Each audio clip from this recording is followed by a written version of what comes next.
Hello, welcome back to my channel. My name is Kelsey and I'm here today to read some horror arcs.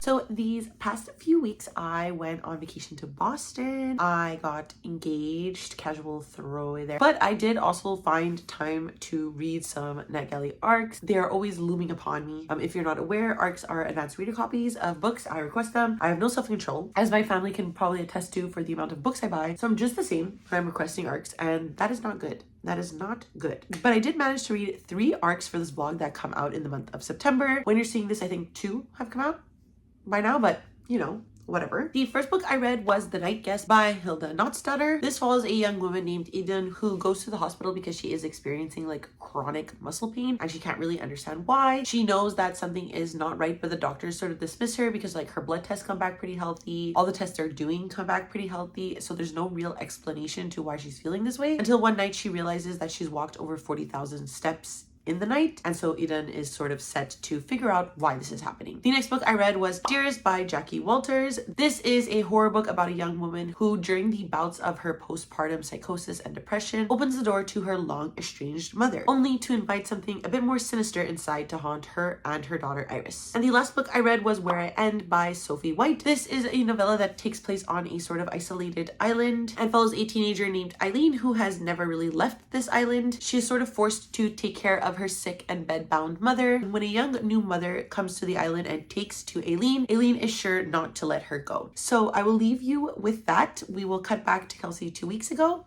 and I'll see you at the end.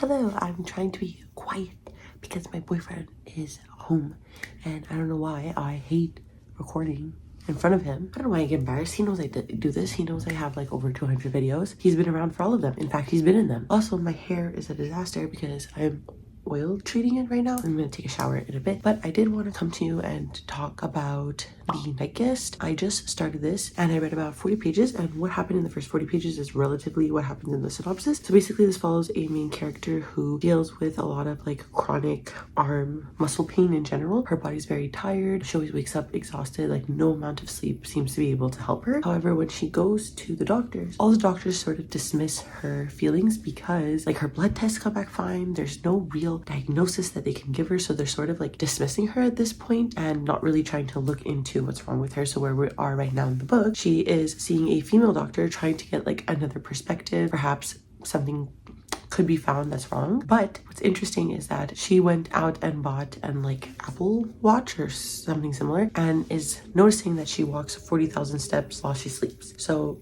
obviously, like we as the reader can see that there's a drastic connection between like why her body is so exhausted, her arms, her legs are so exhausted, and taking 40,000 steps while she sleeps. She's never resting if she's moving while she's sleeping, right? So that's where we are just about at this point in the book. The writing is really interesting. It's translated from Icelandic, and so I'm enjoying the more simplistic writing style, especially for this type of horror. Like I want to make sure that I'm understanding like the euphemisms or perhaps the more common themes that are happening, specifically obviously with women's bodies. I'm going to continue it. It's quite a short book. I am leaving for Boston on Wednesday, so hopefully I can get this book done by then, and then I can start a new book on the drive to Boston. So I will go back to reading and see you soon. Hello, very quickly, I just want to say I have a theory about what's going on in this book. I think I'm right. I won't say what it is, but I'll confirm if I'm a genius. Hello, so as you can see, I'm clearly uploading a video to go up tomorrow because I am leaving for Boston in 12 hours. I'm going on a little like family vacation, and so I'm very excited. I did my nails today. I love them. I love this color. But yesterday I did in fact finish The Night Guest, so I want to talk about it. It's the first book completed for this vlog, so I definitely think that this was one of the more like stronger horror novellas that I've read. The beginning, super solid. As you guys saw, I really enjoyed my like beginning experience with the book. Eden's perspective was very interesting. I wish, because that was so strong and solid, that we dived more into like women's issues in like the medical system and how they're often dismissed by doctors, given a simple like diagnosis as like just exercising and eating well. It definitely added to the mystery though, and I was intrigued as to where Eden was going at night, because as we last saw, or as we last spoke about, she was doing like 47,000 steps in a night. I really enjoyed the writing style. Overall, it was like super quick, super fast paced. Some chapters were like just one line, which I absolutely love. I really feel like that adds to the mystique of the book. But this also means that I figured out the twist pretty early on, and the finale came quicker than I think I expected. Like, I didn't realize it was such a short book, along with the pacing just making it that much shorter. I essentially read it in like 2 sittings. And so the ending left me a little confused because I wasn't sure I truly understood what happened. I was really hoping for like one more chapter to kind of tie everything together cohesively, but I was just left in a mystery. So I ended up giving this 3.5 stars because I did still really enjoy it. It was just like some aspects of the ending that left me wanting a bit more. So now, and I guess like from here on out, I'll be probably in Boston updating you, but I will be reading Dearest by Jackie Walters. This seems to be a debut novel. So essentially, Flora's a new mom and she's enamored with her new baby girl. And her baby came a little bit early, so her husband is still deployed. And Flora's like navigating this newborn stage alone. And because she's having like sleepless nights, the edges of reality begin to blur. One night, a surprising guest shows up in the form of Flora's mother. And Flora has not spoken to her mom in many years. So this comes as a really big surprise. Obviously, as someone who will be entering the newborn stage soon, I think this could be a really interesting, like cathartic read for me. So I'm definitely going to start it tonight because I literally haven't read anything today. I've just been packing last minute, doing some last minute stuff. Like obviously my nails were very much important, and the next update you'll see from me will probably be in Boston somewhere, maybe our Airbnb, maybe somewhere else, I don't know.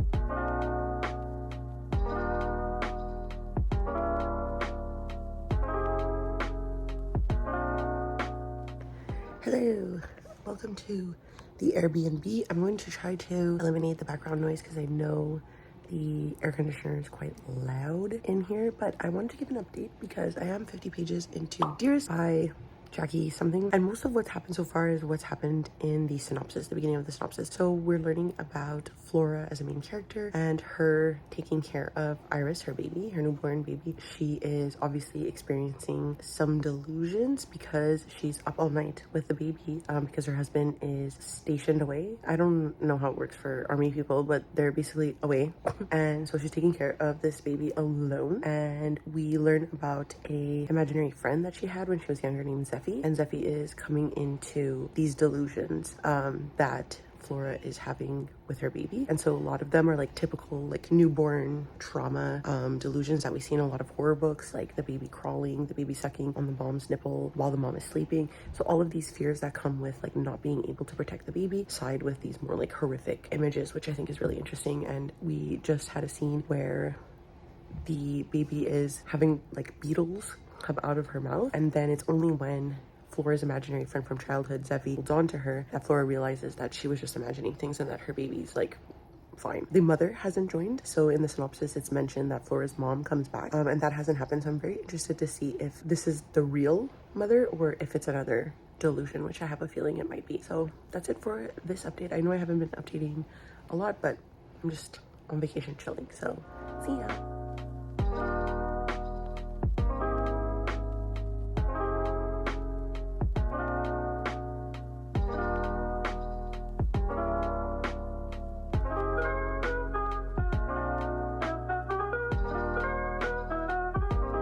Hello, I just got back from Boston. I'll do a proper book haul in a bit because I did get quite a bit of books, which you'll see once I want to get up from my bed and do the update. But because I don't feel like getting up right now, I'm just going to do an update of what I've read in Dearest. I have about 100 pages left, so I definitely plan on finishing that today. It is spooky and gross. I'm really enjoying like that aspect, that it's so spooky and so gross. There's definitely like some descriptions of motherhood that I can totally see like are disgusting, and like when you're reading them you're like, ew, what the fuck is this? And obviously being pregnant myself, I'm like, I can see the horror in this, especially if you're in like a postpartum state, like misremembering, misplacing things, not remembering to do specific things. So I can totally see how this is like scary and creepy and horror-y. Like I'm really liking that aspect. And in terms of the plot, what we're seeing now is very conflicting viewpoints for Flora. She essentially has her imaginary friend Zeffy, who is from childhood and sort of wanting to protect Flora from her mother Jody. Now,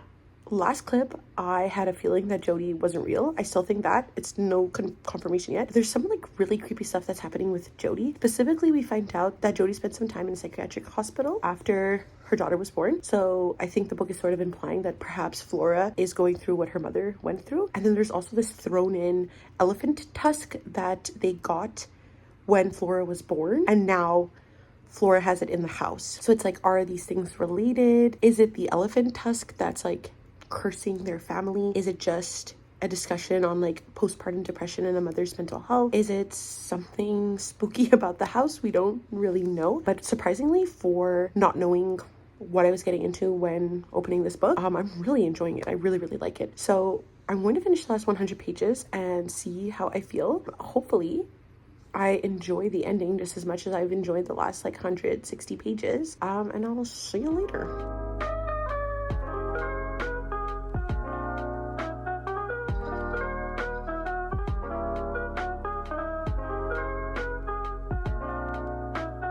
Hello, so we have quite a bit to catch up on. We'll first go through all the books I got in Boston. I went a little crazy, okay, but like, it's fine. So since I'm having a kid, I decided Hello Boston by Martha Day Schrock would be a cute little book to have, you know, since I love the city of Boston and I want my kid to also love the city of Boston. I really got into like spooky season. We have Bloom by Delilah S. Dawson. This is a book I've been extremely interested in ever since I saw it on Riley Marie's channel. And from what I understand, it follows a woman who meets another woman at a farmer's market and they become obsessed with each other, and the relationship dives into this very like toxic sort of relationship. So very intrigued, very keen to pick this up. It's short. I love short horror, so I think it should be good. Then at this like pop-up shop for the museum in Salem, they were doing like ghostly stuff, and I saw this book called Ghostly, and it is a collection of ghost stories, which I think is really cute, and I want to try to read like maybe one a day in October. From Edgar Allan Poe to Kelly Link, Ghostly spans the history of the ghost story genre from gothic horror to the modern era, perfect for the classic and contemporary ghost story aficionado.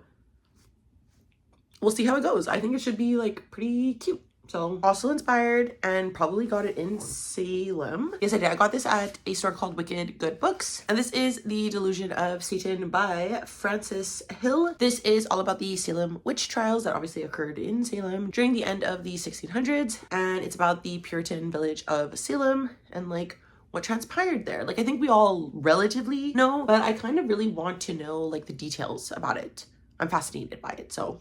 Then at the same store that I got the Duck Book and Bloom, my mother-in-law also got me this book called Recipes from Sicily. If you don't know, my family is from Sicily, from Italy. So this is a cookbook full of recipes that I probably know, recipes that maybe I never learned how to cook. And this just seems fun, funky, and fresh, and I can't wait to use it. Then I got 3 books from this bookstore in Boston's Little Italy. Obviously, we spent quite a bit of time there as we are all Italian. So I got The Last Supper by Rachel Cusk. I don't remember where I heard this book. Casting off another winter, Rachel Cusk and her family set out for Italy in search of meaning, beauty, and the cure for everything. The Last Supper takes us on their 3-month journey, the revelations and the disappointments, the trials, and the tourist furnaces of the Amalfi. Sounds good. It's a travel memoir, and I'm very keen to read it. I also got Breaking the Curse. This is by a woman named Alex DiFrancesco, and it's a memoir of trauma, healing, and Italian witchcraft. I think that could be really interesting. It's like blending my newfound obsession with witches, or repurposed obsession with witches, and the Italian American community. This is also a memoir, so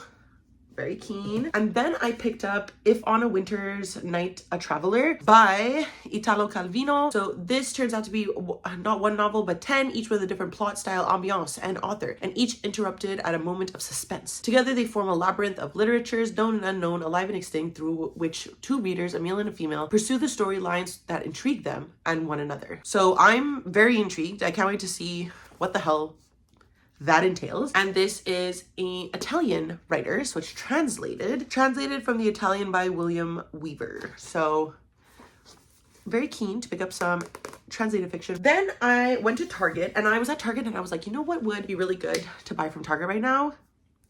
Romantasy, because that's all the rage. So I picked up Guild by Raven Kennedy. This is a like King Midas retelling. And then I picked up, obviously, The Serpent and the Wings of Night by Carissa Broadbent. This has to do with vampires, something about winning a competition. I don't know, kind of reminiscent of A Court of Thorns and Roses. We'll see what it is. So those are all of the books I picked up from Boston. So now I can confidently put them away. And I'm going to go take a sip of water and I'll be back. All right. And now let's quickly dive into my feelings of Dearest by Jackie Walters. I finished this about 2 days ago. And honestly, this shook me to my core. I feel like this is a story that readers will absolutely love or hate. But if you enjoy reading about like postpartum experiences tied up into horror, then I definitely think that this is one that you could enjoy. Walters on this one really toes on the line of body horror. So there are some scenes that are like really disgusting to read. And like as a pregnant lady, I was like, but I also fear that that's what made me enjoy it more. I found one of the twists in the book to be pretty predictable. Like I think anybody reading this book would probably figure it out. But I didn't really care too much that it was predictable, because by the end of the novel it sort of makes sense why it was revealed this way and it was developed on a bit more. So what it lacked in like maybe shock value, it made up for in like explanation later on. And by that I mean like I just think the horror is sufficiently creepy that Walters can get away with like a sort of predictable plot twist. Otherwise, I highly recommend this one, especially for the spooky season. I gave it a 4.5 stars and I really think people should be picking this up in October. It was super fun to read. And now quickly, I'm just going to talk about the next book that I've already picked up and already read at the nail salon yesterday. So it is Where I End by Sophie White. So this follows a teenage girl named Aileen who has never left the island that she lives on. Her silent, bedbound mother is a wreckage, the survivor of a private disaster no one will speak about. Aileen desperately wants a family, and when Sarah and her 3 young children move to the island, Aileen finds a focus for her relentless love. So I just want to make a correction here. In the synopsis on Goodreads, which is what I'm reading from, it mentions Sarah and her 3 children. In the version that I read, which is going to be the like new published version, the character that I'm referring to here in the book is actually named Rachel, and she has 1 newborn son.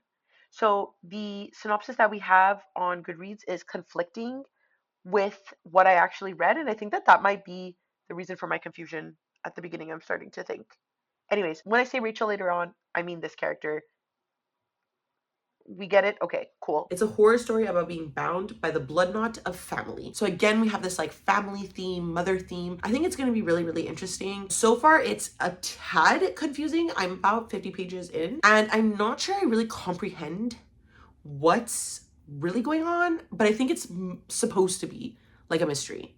Like it's supposed to be like a little weird, a little suspicious. Our main character is unnamed, but I'm assuming it's Aileen. I didn't read that much yesterday just because I only read when I was at the nail salon. So I'm going to continue now and I will come update you probably much later on into the book.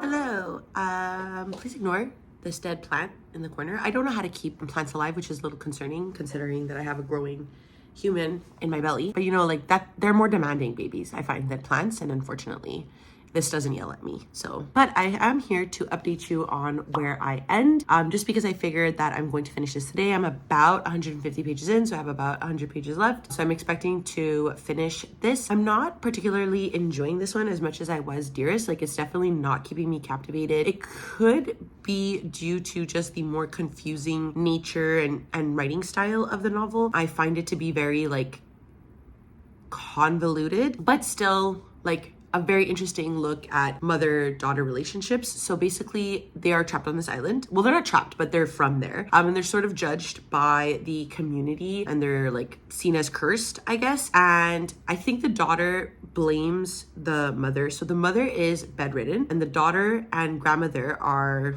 forced to take care of her for some reason. And they refer to her as it. It's in the bed. It needs food. It does this. They've already like really distanced themselves from the mother figure, which I think is really interesting and will come into play. And then we also at the same time have the daughter, Aileen, communicating and becoming friends with this woman named Rachel, who has moved to the island to work at the new museum that they are planning to have to like romanticize, I guess, like island living, you know? Rachel is a newborn mom. So we have Aileen's dichotomy with like a new, like modern, fresh mom, and then her dying and decrepit mom. So there's this dichotomy between the two, which I think is really interesting because she's idolizing Rachel and idolizing what she does and idolizing her breast milk and wanting to consume the breast milk and not finding that in her mother despite not being a newborn to her mother. So I think that that's probably the most interesting aspect, is this relationship between the mom